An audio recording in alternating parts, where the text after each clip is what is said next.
Alas 6 sa buntag, unsay mong gihuna-huna?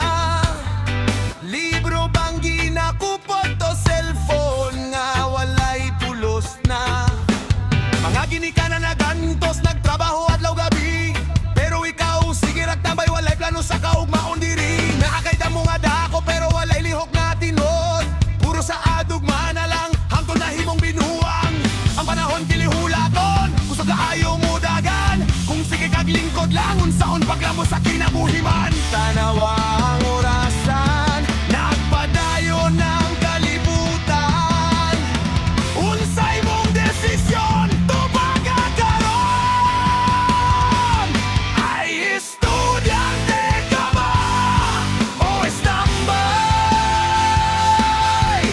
Paglaro kay nagulat ang imong gimahurot.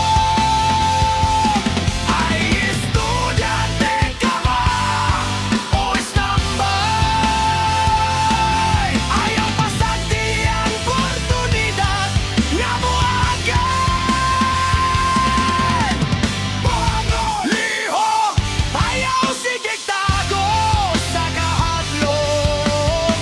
Bongo liho, ang kaugmaon dili mahulog. Daghang batan-on nga nangandoy sa maayong kahimtang, nagkugibisan lisod aron makaabot sa ilang handumanan. Di kinahanglan dato aron adunay kaugmaon, kinahanglan lang paning kamot to kinuoray nga determinasyon. Kung nabagyas ka kagahapon, dili pa ulahi karon, ang importante mo barog ug magsugod sa hustong panahon. Kay matag adlaw nga moabot, usa ka bagong kahigayunan, aron usbo ng direksyon sa imong kaugalingong dalan. Dungga ang tingog sa imong konsensya, nagatawag kanimo pagpanaw. Kay estudyante ka ba o estambay? Paglaro kay nagulat ang imong kinabuli. Kay estudyante ka ba o estambay? Ayaw pasagdi ang oportunidad nga moagad. Bago lihok, ayaw sige tago sa kahadlok.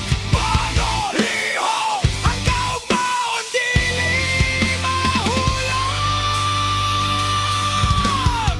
Walay lain nga magbuot sa imong kabalaan, ikaw mismo ang mosulat sa imong kaugmaon. Ayaw ihatag sa katamaran ang imong mga danggo, kay ang panahon dili na mo balik pa.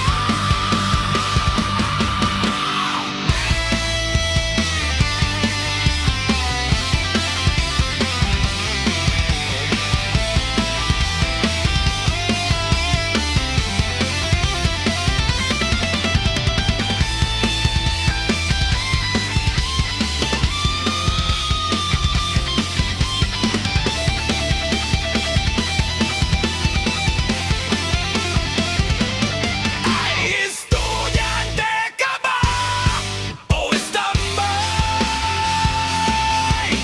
Paglaro kay nagulat ang imong kinabuhi. Ay estudyante ka ba o estambay? Karong adlaw pilihan, hustong dalan. Bago lihok, ayaw kahadlok sa imong kaugmaon. Bago lihok, sugdi na karon ang imong misyon.